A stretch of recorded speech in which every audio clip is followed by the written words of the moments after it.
다시 만나게 돼서 기쁘게 생각합니다. 예전에 제가 여기서 근무할 때는 매주일 만나는 거니까 저한테 그렇게 큰 이런 이야기를 할 필요가 없었는데 어떻게 하다 보니까 은퇴하고 나서 벌써 한 3달간 설교를 이렇게 나눠서 하고 있는 것 같습니다. 오늘은 또 보니까 많은 분들이 교회에 나와 주셔서 저도 약간 좀 힘이 나지 않을까 생각이 듭니다. 주에 나온 대로 그의 말을 들으라 하는 제목으로 여러분과 함께 잠시 말씀을 나누어 보겠습니다.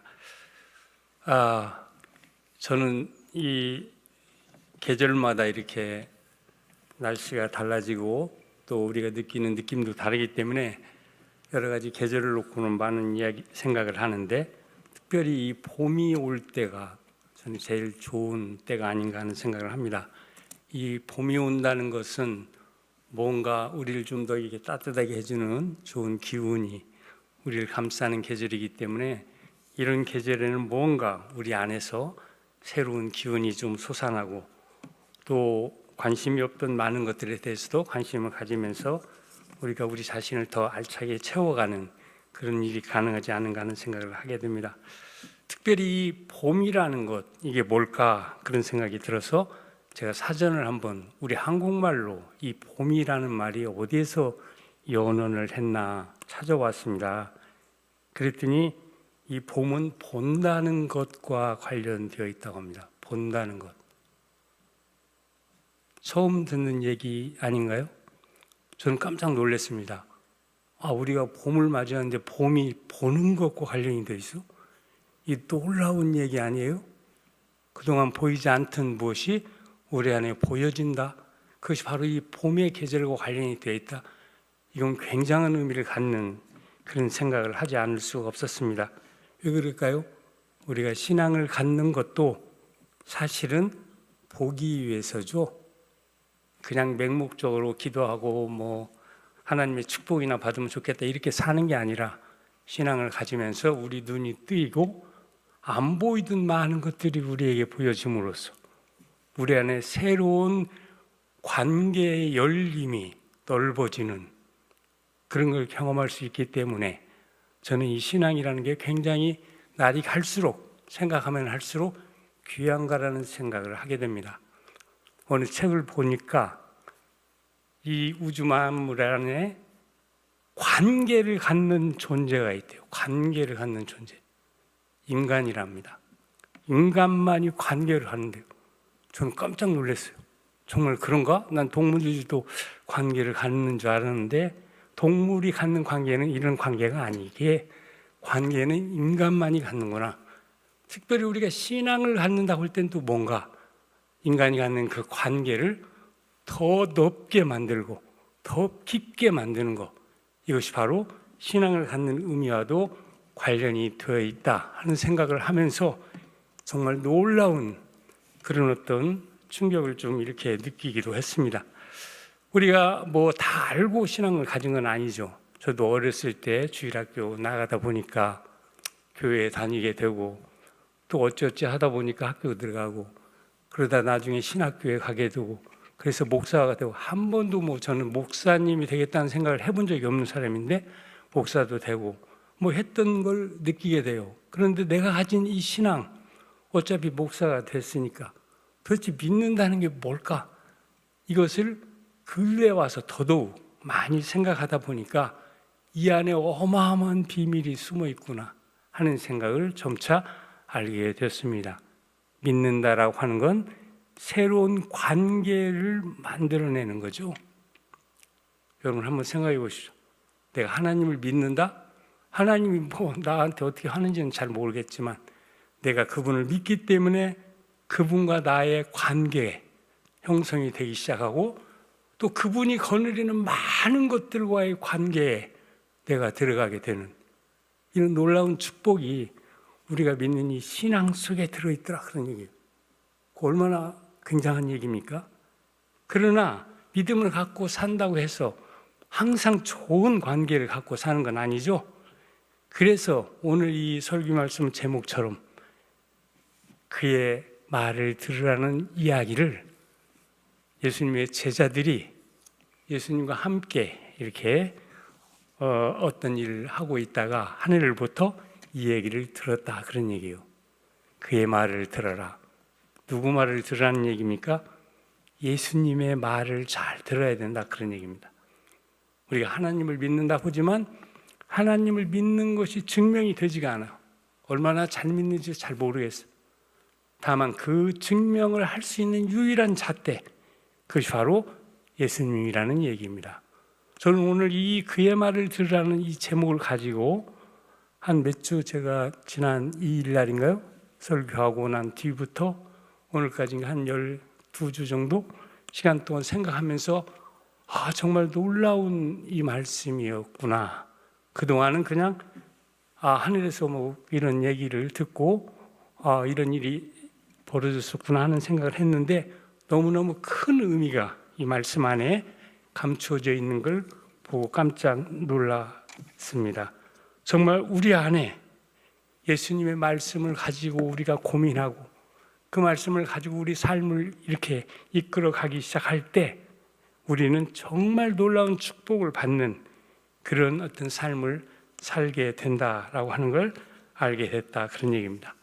특별히 근래 와서 이제 교인들의 숫자도 많아지고 신자들도 많아졌는데 학자들 가운데서 하는 이야기가 있습니다. 신앙은 다 좋은데 그 신앙이 확실성에 와야만 그 신앙이 큰 힘을 발휘하는 거다, 그런 얘기예요. 신앙의 확실성이란 말을 자꾸 쓰고 있어요. 신앙의 확실성. 저도 오랫동안 신앙 가지고 살았지만 그렇게 근래 와서 듣게 된 그런 개념이었습니다. 신앙의 확실성. 내가 하나님하고 관계를 갖는데 내가 갖는 이 관계 안에서 뭔가 큰 의미가 숨어 있는데 우리가 그 숨어 있는 그 관계 안으로 들어가지 못하기 때문에 이 신앙이 그 확실한 어떤 걸 우리에게 보여주지 못한다, 그런 얘기예요.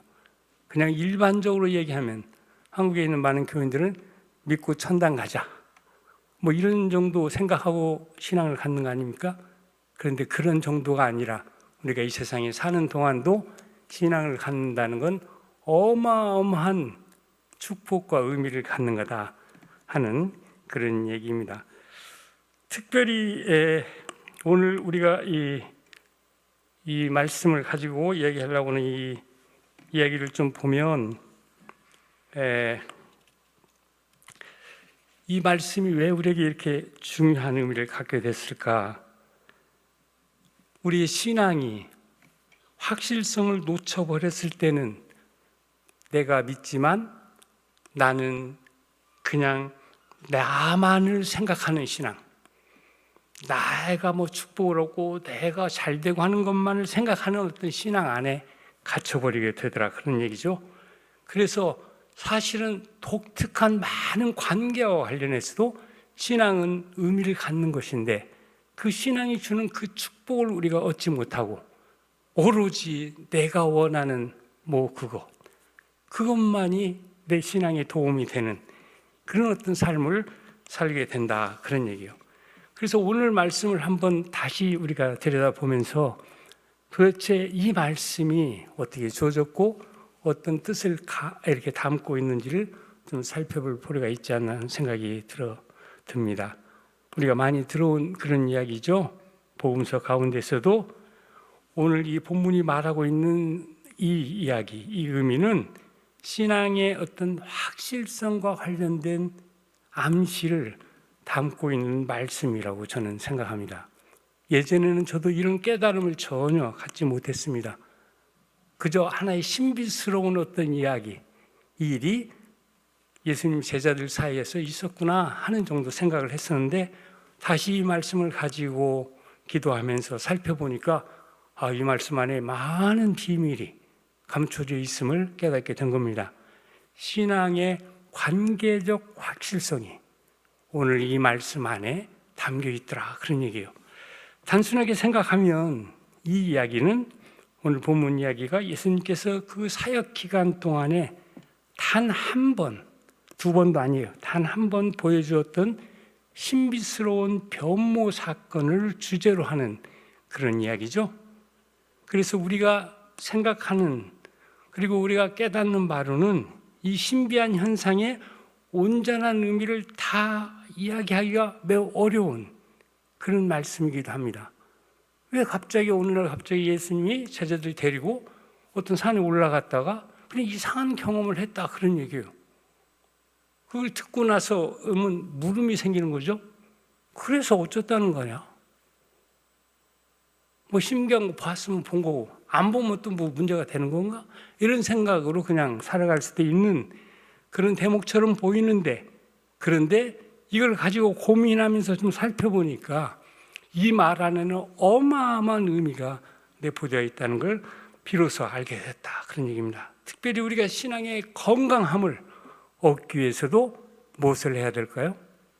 많이 부흥회 가고 기도 열심히 하고 뭐 이런 것도 다 중요하죠. 그러나 가장 중요한 것은 오늘 이 말씀이죠. 예수님이 하시는 말씀을 잘 가지고 고민하고 그 말씀을 가지고 씨름할 때 비로소 우리에게 이런 놀라운 축복이 주어진다 그런 얘기예요. 근데 흔히 많은 사람이 신앙을 갖고 있으면서도 예수님이 하신 말씀 별로 심각하게 생각하지 않죠. 여러분 산상수훈의 말씀 자주 읽습니까? 잘 안 읽어요. 그거 다 아는 거예요. 우리 뭐 이런 정도 하고 넘어가. 그런데 사실은 읽으면 읽을수록 이 말이 우리들의 관계에 얼마나 큰 도움을 주는지 깨닫게 되더라 그런 얘기입니다. 그런 점에서 오늘 이 본문의 말씀을 조금 더 살펴보면서 우리가 이 얘기를 나누면 어떨까 하는 생각을 해봅니다.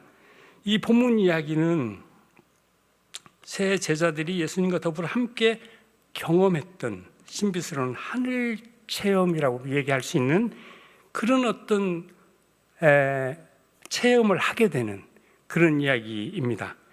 예수님께서 이제 그 사역의 후반부에 접어들면서 어느 날 갑자기 제자들과 함께 높은 산으로 올라갔다는 겁니다. 그런데 놀랍게도 거기서 예기치 않게 예수님이 신비스러운 모습으로 변모하시면서 새 제자들을 매우 놀라게 했다는 거죠. 예수님의 모습이 크게 달라졌다고 하는데 옷에서는 광채가 나고 그 옷이 흰 빨래처럼 휘어졌다. 이 말을 오늘 성서의 말씀이 우리에게 전하고 있죠. 여기에 더해서 오늘은 우리가 마가복음을 읽었지만 마태복음에서는 예수님의 얼굴이 해같이 빛났다 그런 표현을 쓰고 있어요. 그러니까 전혀 생각도 못했던 일이 산 위에 올라가 있었는데 일어났다 그런 얘기죠. 뿐만 아니라 그 자리에 갑자기 이스라엘의 신앙 전통을 대표하는 모세와 엘리야가 나타나서 예수님과 더불어 말씀을 나누고 계셨다는 겁니다. 너무나 큰 충격을 받지 않았겠습니까? 이 충격을 받았던 베드로, 다혈질적인 어떤 성격의 사나이죠. 그래서 그걸 보자마자 가만히 있을 수가 없었겠죠. 그래서 이 순간, 이게 너무나 이게 어마어마한 순간인데 이 순간을 영원토록 좀 유지했으면 좋겠다는 생각을 했던 것 같아요. 그래서 예수님께 요청을 했다는 겁니다. 초막 셋을 지어서 하나는 예수님, 하나는 모세, 하나는 뭐 엘리야 이렇게 나누어서 우리가 여기서 살면 어떻습니까? 하는 이야기를 예수님께 드렸다 그런 얘기예요. 그랬더니 갑자기 예수님이 아무 말씀도 안 하시는데 저 구름 속에서 하늘로부터 말씀이 들려오는 것을 들었는데 바로 그것이 예수님에 대해 주시는 하늘의 말씀으로 이는 내 사랑하는 아들이니 너희는 그의 말을 들으라는 말씀을 듣게 되었다 그런 얘기죠. 한마디로 많은 사람들이 이야기하는 것처럼 이 이야기는 변화산의 변모 이야기로 이야기하고 있죠. 그래서 예수님이 제자들과 더불어 이렇게 사역을 하는 동안 신비스러운 어떤 체험을 하게 했던 그런 대목 가운데 하나입니다. 그런데 저 구름 속에서 했던 저 말씀, 그 말씀을 가지고 우리가 좀 생각을 해보면 무엇보다도 우리의 신앙의 관계적 확실성이라고 하는 어떤 결론, 이런 것 암시를 우리가 받게 된다 그런 얘기예요.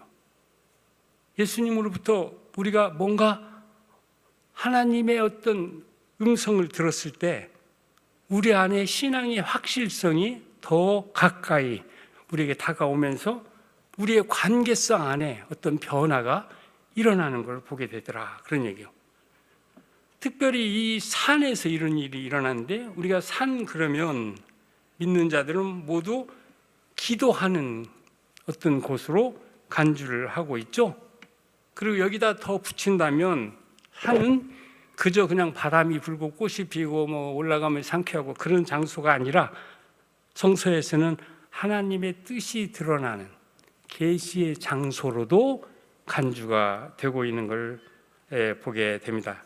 이런 점을 고려하면 오늘 본문에서 예수님이 산에 오르신 것, 제자들과 더불어서 뭔가 하려고 했던 거 아니겠어요? 기도하기 위해서 올라왔던 것 같습니다. 왜 기도하려고 했을까요? 하나님의 뜻, 하나님의 마음을 확인하기 위해서 제자들 셋을 데리고 예수님께서 산에 오르신 것입니다. 구약에서 모세가 하나님의 역사적 계시라고 하죠. 율법을 받은 것도 그 장소가 산이었다는 사실을 우리가 상기한다면 이런 추측은 크게 틀리지 않은 그런 추측이라고 얘기할 수 있습니다. 따라서 이 이야기는 신비스러운 어떤 종교적 체험보다는 예수님께서 모세와 엘리야와 함께 자리하고 있는 그 상징이 우리에게 보여주는 것처럼 그 관심이 율법과 예언 모두를 아우르는 하나님의 새로운 뜻을 알게 해주려는 데 목적이 있었다고 여겨진다, 그런 얘기예요. 이런 사실은 특별히 오늘 본문 말씀 안에서 그 내용적 의미 맥락, 이 오늘 일어나는 일과 관련이 되는 어떤 말씀을 우리가 찾아서 이렇게 연결시켜 보면 그런 맥락이 이렇게 살아나는 걸 우리가 보게 된다, 그런 얘기예요. 우리가 잘 아는 것처럼 이 내용적 의미 맥락은 앞장과 관련이 되어 있어요. 그래서 그런지 오늘 본문 말씀은 그것을 엿새 후에 한라는 말을 쓴 다음에 오늘 이 이야기를 하고 있는 거죠. 엿새 후에. 성서 저자들이 뭐 할 일 없어서 엿새 후에 그냥 붙였을까요? 엿새 전에 뭔 일이 있었는데 그게 아주 중요한 일이었는데 그 엿새 후에 무엇인가 문제를 해결하기 위해서 혹은 새로운 걸 경험하게 하기 위해서 산에 올라가는 일을 감행했다, 그런 얘기입니다. 그렇다고 한다면 오늘 이 말은 그 자체로 고립된 말씀이 아니라 엿새 전에 일어났던 이전의 사건들과 깊이 연결이 되어 있는 그런 말씀임을 우리가 알게 된다, 그런 얘기예요. 자, 그렇다고 한다면 우리가 여기서 이 본문 말씀이 이야기하고 있는 그 핵심 내용이 단순히 신비스러운 종교적 체험이 아니라 하나님의 새로운 뜻, 그분의 계시 말씀과 관련된 무엇이 감추져 있음을 감지하게 된다, 그런 얘기예요. 특별히 오늘 본문 말씀이 엿새 전에 있었던 앞장의 말씀과 내용적 연관성을 가졌다고 한다면 엿새 전으로 돌아가서 그 말씀을 살펴보니까 그것이 바로 예수님의 정체성과 관련이 되어 있던 문제였다는 사실을 우리가 확인하게 되더라, 그런 얘기예요. 왜 갑자기 예수님으로 하여금 말씀하게 하고 그걸 제자들로 하여금 듣게 하는 이런 이야기를 하늘로부터 들려줬을까? 엿새 전에 있었던 어떤 일, 그것이 마무리가 제대로 잘 안 됐기 때문에 엿새 후에 이 산 안에서 하늘로부터 어떤 이런 이야기를 듣는 이런 연결성이 주어진다는 걸 우리가 보게 된다, 그런 얘기예요. 특별히 엿새 전 무슨 얘기가 있었을까요? 살펴보니까 거기서 문제가 되는 건 예수님의 정체성이었다, 그런 얘기예요.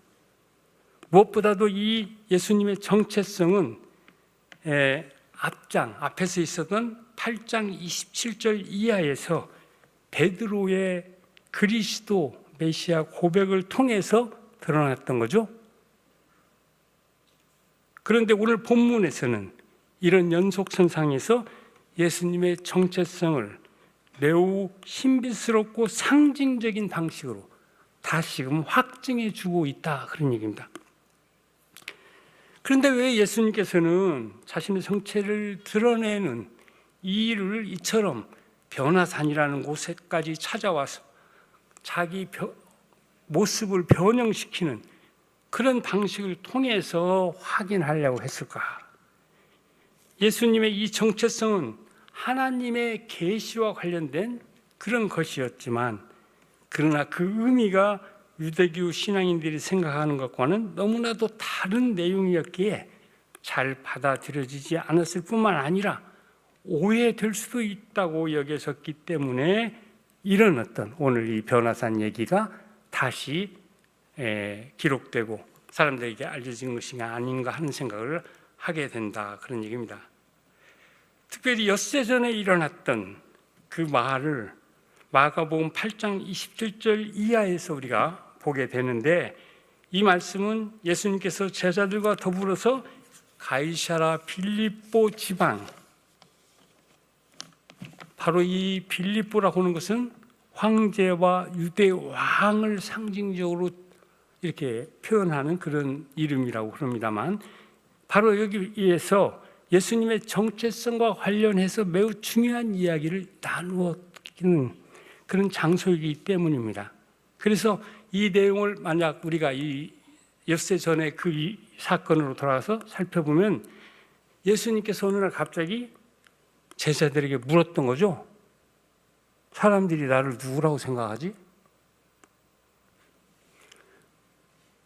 이 질문 앞에서 제자들은 여러 가지 이야기를 하지 않을 수가 없었습니다. 어떤 사람은 예수님을 이렇게 생각하고 어떤 사람은 또 저렇게 생각하고 여러 가지 방식으로 예수님에 대해서 얘기합니다. 그랬더니 이번에는 예수님께서 그러면 너희들은 나를 누구라고 생각하니? 하고 제자들에게 직접 물음을 던진 거죠. 너희는 나를 누구라고 생각하느냐? 그때 성질 급은 베드로가 나서서 자신 있게 이거는 내가 100점 맞을 수 있어 하고 대답을 했다는 겁니다. 뭐라고 했을까요? 우리가 잘 아는 얘기죠. 주는 그리스도이시니나이다. 놀라운 고백을 한 거예요. 놀라운 대답을 한 거예요. 마태에서는 이 고백에 덧붙여서 살아계신 하나님의 아들이십니다, 뭐 이런 말까지 붙였어요. 그러니까 베드로가 이때다, 내가 한번 멋진 말로 예수님께 뭘 좀 얻고 싶었던 것 같아요. 이런 말을 했다, 그러냐. 그런데 놀랍게도 예수님께서 이 대답을 듣고는 베드로를 크게 칭찬하시면서 큰 축복을 약속했다는 겁니다. 좀 놀라운 일 같아요. 그런데 이 일은 여기서 끝난 것이 아니었어. 충격적인 것은 뭐냐? 예수님께서 베드로의 고백을 들은 다음에 곧바로 이것을 절대 다른 사람에게는 말해서는 안 된다, 금지 명령을 내렸다, 그런 얘기입니다. 그러면서 앞으로 자신에게 일어날 여러 가지 고난과 버림받음과 죽음과 부활에 대해서 얘기를 했다, 그런 얘기예요. 지금 베드로는 신나서 얘기를 한 건데 예수님은 이것이 바로 자기 삶의 마지막을 드러내는 어떤 사건으로 지금 이야기를 하고 있다, 그런 얘기입니다. 왜 그랬을까요? 예수님의 정체를 알게 되는 것, 그것은 그냥 어느 한 유명한 인사의 정체를 아는 것으로 그치는 그것과 비교되는 무엇이 아니라는 얘기죠. 오히려 예수님의 정체성 안에는 매우 위험한 무엇이 감춰져 있었다, 그런 얘기예요. 예수님의 정체가 드러나면 드러날수록 그것은 많은 사람들에게 오히려 반발을 일으킬 수도 있는 어떤 요소가 있었기 때문에 절대 다른 사람에게 얘기를 하지 말라 하는 얘기를 했다는 거죠. 특별히 예수님의 정체성 속에서는 인간들끼리 주고받는 그런 이야기의 차원이 아니라 저 하늘에 계신 야훼 하나님의 깊은 뜻과 계시가 감춰져 있었기 때문이었다, 그런 얘기예요. 그래서 예수님께서 베드로의 고백을 들은 다음에 곧바로 순환과 죽음의 여정에 대해서 말씀하고 있는 것, 바로 이런 이유 때문이었다고 여겨집니다. 하나님의 뜻을 아는 자는 이 땅에서 환영받을 수도 없고 오히려 배척받고 고난당하는 길을 가지 않을 수 없다는 사실을 예수님께서는 너무나 잘 알고 있었기 때문입니다. 그렇지 않습니까? 네가 하나님의 아들이야? 그러면 너를 죽여야 되겠구만. 이 마음 외에는 다른 사람이 뭔 마음을 갖겠어? 그러니까 예수님은 자기 정체가 드러나는 순간 이제 나한테 다가올 일은 그게 좋은 일이 아니라는 걸 알고 있었다는 거죠. 그런데 이 말을 들은 베드로가 화가 나지 않았겠습니까? 그래서 다시금 예수님 앞에서 절대로 그렇게 돼서는 안 됩니다 하고 강하게 항변을 했다는 겁니다. 그랬더니 이번에는 예수님께서 자기 일을 처음에 밝힐 때는 굉장히 베드로를 칭찬했는데 곧바로 태도를 바꾸시면서 무슨 말로 표현했을까요? 베드로에게 야, 이 사탄아, 물러가라. 놀라운 말을 했어요. 마귀, 너는 마귀야. 하나님의 일을 가로막는 너는 마귀, 물러가라. 네가 하나님의 일을 생각지 아니하고 도리어 사람의 일만을 생각하는구나 하면서 괜히 혹독하게 꾸짖었다, 그런 얘기입니다. 자, 이런 전체 내용의 의미와 연관성을 우리가 생각해 본다면 오늘 우리는 본문 말씀인 마가 9장 2절 이하의 말씀, 오늘 본문 말씀이죠. 해서 예수님의 정체성과 관련된 베드로의 그리스도 고백을 내용적으로 다시 확인함으로써 저 하나님의 뜻을 새롭게 확증하고 있는 것을 보게 된다, 그런 얘기예요. 베드로의 저 고백은 주님께서 말씀하신 대로 인간의 지식이나 지혜로는 쉽게 할 수 없는 그런 고백이었기 때문이죠. 예수님의 정체를 드러내는 이 고백은 오직 하나님에 의해서만 그 생명력과 관계적 확실성이 주어지는 그런 고백이었고, 오로지 하나님을 그 중심에 둘 때에만 그 고백이 진정성 있는 고백으로 힘을 얻는 그런 고백이었다, 그런 얘기입니다. 그렇게 만일 사람들이 하나님의 뜻보다 인간의 생각과 일을 더 생각하게 될 때에는 이 고백은 그 힘과 의미를 잃어버리게 되는 그런 고백이었다는 사실을 우리는 이 양자의 본문 말씀을 살펴보면서 깨닫게 된다, 그런 얘기입니다. 따라서 오늘 본문 말씀에서 변호사의 신비스러운 하늘 경험을 첨가하면서 다시 반복해서 예수님의 정체성에 대한 동일한 의미의 말씀을 하나님의 계시 말씀으로 이제 다시 듣게 된 것, 이것도 바로 그 이유가 여기에 있었던 거죠. 다른 많은 말을 하지 않고 오로지 예수님이 하는 그 말만 잘 들으라는 말을 하늘로부터 제자들이 듣게 된 것도 바로 그 이유가 거기에 있다고 생각합니다. 변화산 경험이 주는 주님에 대한 저 신앙 고백을 확실하게 하는 데 있어서 매우 중요한 영향을 그 베드로가 받았다라고 하는 것, 그것을 우리는 또한 베드로 후서에서도 확인하게 됩니다.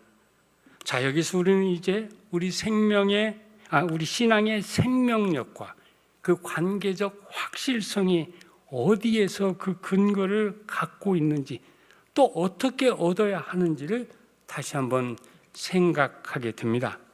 일반적으로 인간의 인식과 지식의 확실성은 그 주체와 관련되어 있는 것이지만, 이거 굉장히 중요한 얘기입니다.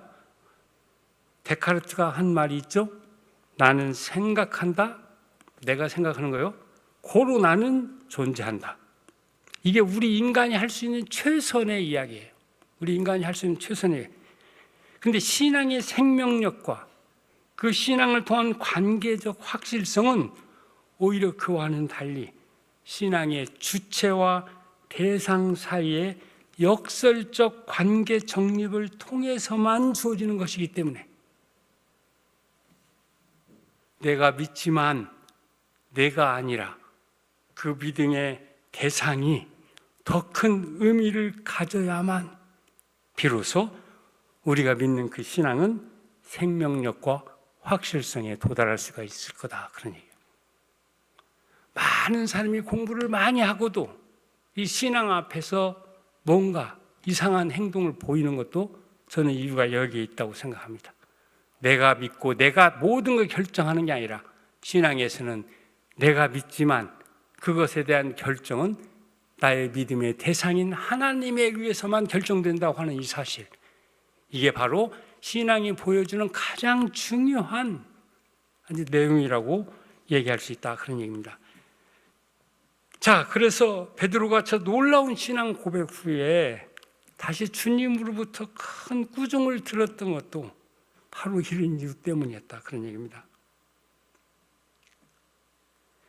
하나님의 일보다 인간의 일을 더 생각하는 것은 신앙의 이런 주체와 대상의 역설적 관계성을 뒤집어 버리는 일이고, 그러므로서 예수님의 정체성과 관련된 이 신앙 고백의 진정한 의미와 그 확실성을 가장 위태롭게 만든다고 보았기 때문에 예수님께서 베드로를 심하게 꾸짖었다, 그런 얘기죠. 그래서 주님께서 이런 얘기를 합니다. 이 모든 것을 알게 하는 사람이 있다. 그것은 혈육이 아니라 하늘에 계신 내 아버지다 하는 얘기를 듣고, 사람이 이것을 알 수가 있는 게 아니다, 그런 얘기죠. 이 고백은 예수님의 메시아로서의 정체성을 분명히 드러내고 있는데, 그러나 바로 이 메시아는 내용적으로 보면 전통적인 지배적 메시아가 아니라 순환당하는 메시아 상을 예수님께서는 오히려 이야기를 하고 계셨다, 그런 얘기예요. 여기에 큰 어떤 차이가 드러나면서 우리 신앙이 갖는 새로운 의미가 바로 이것을 통해서 또한 우리에게 주어지는 것을 보게 된다, 그런 얘기입니다. 자, 그렇기 때문에 이제 우리는 오늘 본문 말씀의 이런 의미 맥락들과 그 내용이 갖는 신앙적 의미와 교훈을 연결시켜 생각할 때 우리 신앙의 생명력과 그 관계적 확실성을 얻기 위해서 우리가 늘 염두에 두어야만 하는 몇 가지 신앙적 진실이 있구나 하는 것을 알게 된다, 이런 얘기예요. 신앙이라고 하는 것, 일상 언어적으로는 개연성을 가진 추측의 의미를 가진 말이죠. 확실한 걸 믿는다고 하지 않는 거 아닙니까? 일상적으로. 그래서 이 개연적 특성은 때로 우리가 추구하는 신앙의 확실성을 담보하려고 하는 노력에 언제나 좌절을 안겨주고 있다, 그런 얘기예요. 이런 맥락에서 보면 기독교 역사에서 우리가 믿는 신앙의 교리적인 내용을 더 강화하려고 했던 것, 이것도 신앙의 개연성이 갖는 문제성을 해결하고자 했던 한 방편이었다, 그런 얘기입니다. 여러분 그런 경험 안 해보셨어요? 교리적인 내용으로 신앙적인 모든 걸 다 결정해 버리려고 하는, 신앙의 핵심으로 들어가는 게 아니라 신앙을 교리에 의해서 덮어버리는 그런 노력을 교회가 오랫동안 해왔던 것도 바로 여기에 이 문제가 걸려 있었기 때문이었다, 그런 얘기입니다. 우리가 신앙인으로서 살지만 늘 자의적이고 비본질적인 것에 흔들리기에 우리가 믿는 신앙의 본래적인 능력과 지혜를 잘 발휘하지 못하는 것 너무나 당연하다, 그런 얘기예요. 우리가 이렇게 열심히 하나님을 믿고 사는데 왜 나에게서는 뭐가 안 일어나는 거야? 잘못 믿고 있기 때문에, 우리 신앙이 가야 될 길을 가지 않고 있기 때문에 그렇다, 그런 얘기입니다. 그러나 신앙이라고 하는 것, 그것은 우리가 생각하는 것처럼 한때 반짝이는 열정보다는 지속적이고 살아있는 생명력과 관련된 그런 것이라고 합니다. 그래서 우리가 이것을 잘 견지하면서 신앙의 생명력과 확실성을 얻기 위해서 우리가 유념해야 하는 것, 이것은 꼭 우리가 알아야 하는데, 오늘 본문 말씀은 그것을 다음에 몇 가지를 교훈으로 우리에게 깨달음을 주고 있다, 그런 얘기입니다. 이게 이제 중요한 대목이고 오늘 제가 여러분에게 드린 설교의 핵심이라고 말할 수 있습니다. 신앙이 뭘까요? 첫째로는 베드로가 했던 것처럼 분명한 살아있는 신앙 고백을 그 안에 내포해야 한다. 이게 첫 번째 관문이에요. 신앙을 갖는 사람은 살아있는 신앙 고백을 그 안에 갖고 있어야 한다, 그런 얘기예요. 그 다음 우리가 믿는 이 신앙은 둘째로는 베드로가 꾸중 들었던 것처럼 그 고백의 주체가 아니라 그 대상에 의해서 그 진정성이 결정된다는 사실을 늘 깊이 생각해야 된다, 그런 얘기입니다.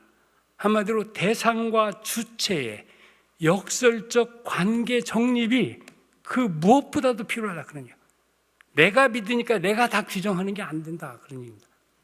내가 믿기 때문에 내가 오히려 겸손해지고 내가 믿는 대상에 의해서 모든 것을 다시 받아들여야 하는 것, 이것이 바로 신앙이 갖고 있는 논리다, 그런 얘기예요. 그래서 이것을 어떤 사람은 대상과 주체의 역설적 관계 정립이라는 말로 얘기하고 있습니다. 너무 어려운 말 자꾸 하네요. 무슨 철학 시간도 아닌데. 예. 어쨌든 여러분 무슨 말인가 이해가 되시죠?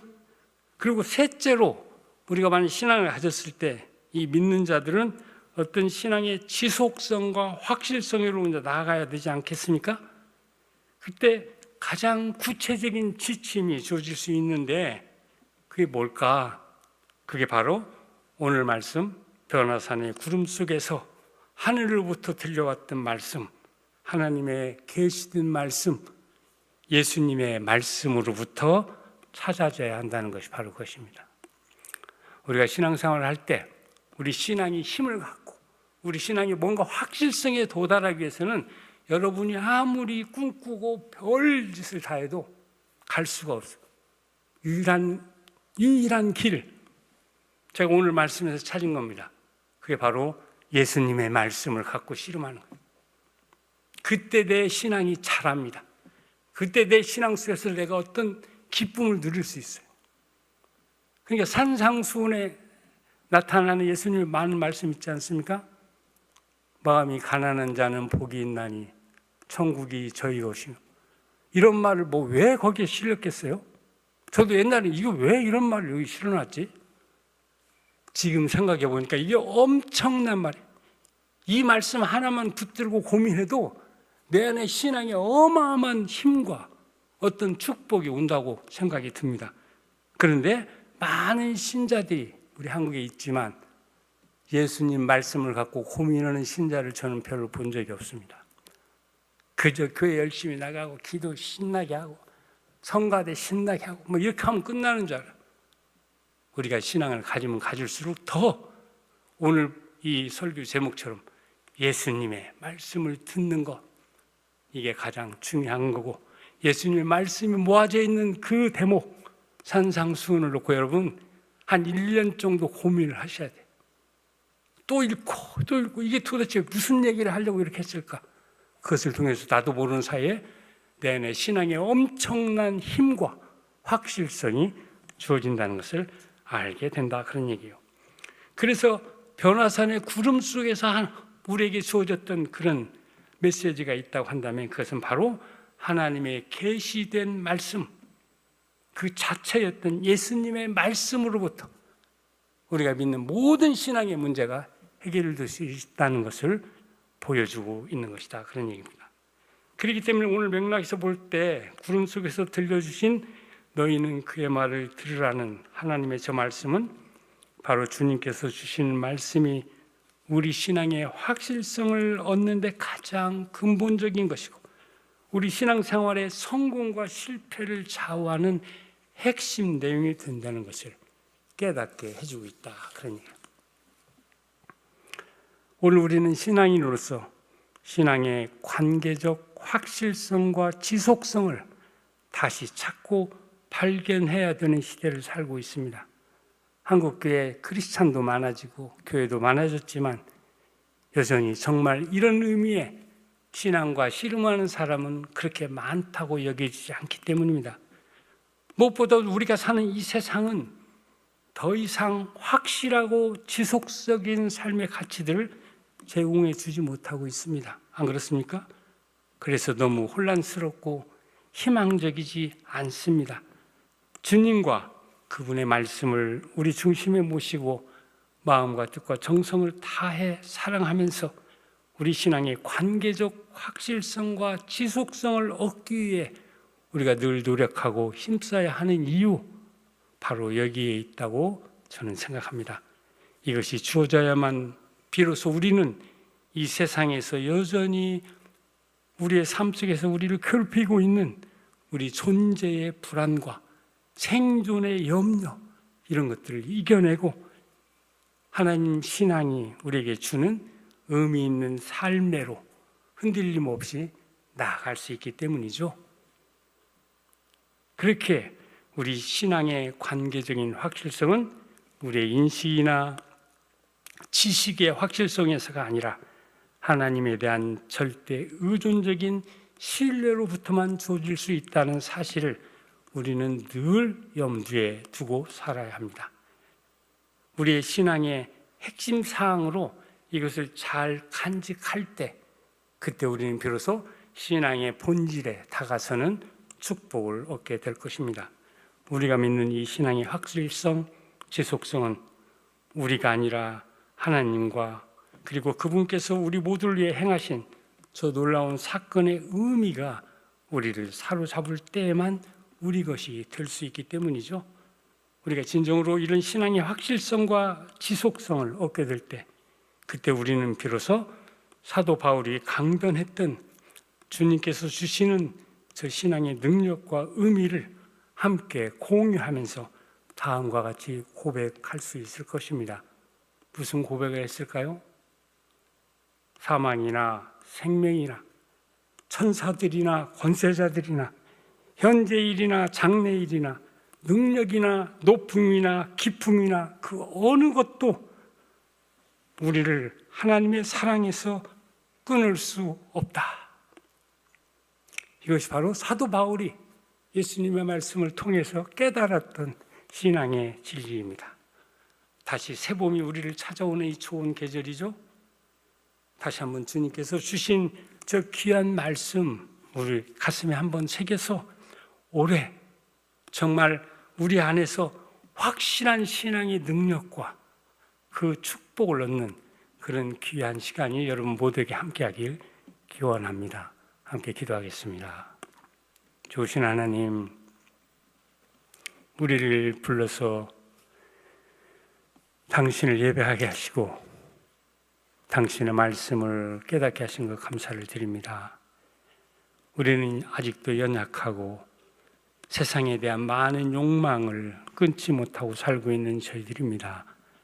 주님이 시간 주신 말씀이 우리를 다시금 붙잡아서 우리 안에서 하나님의 새로운 능력과 힘이 우리를 이끌어가는 귀한 축복 허락해 주옵소서. 오늘 이 자리에 함께한 주님의 종들 위해 함께 하셔서 무엇을 하든지 어디에 가든지 하나님을 가슴에 두고 늘 새로운 삶으로 나아가는 그런 귀한 축복 얻는 모두가 되게 해 주옵소서. 이 모든 말씀 예수님의 이름으로 기도합니다. 아멘.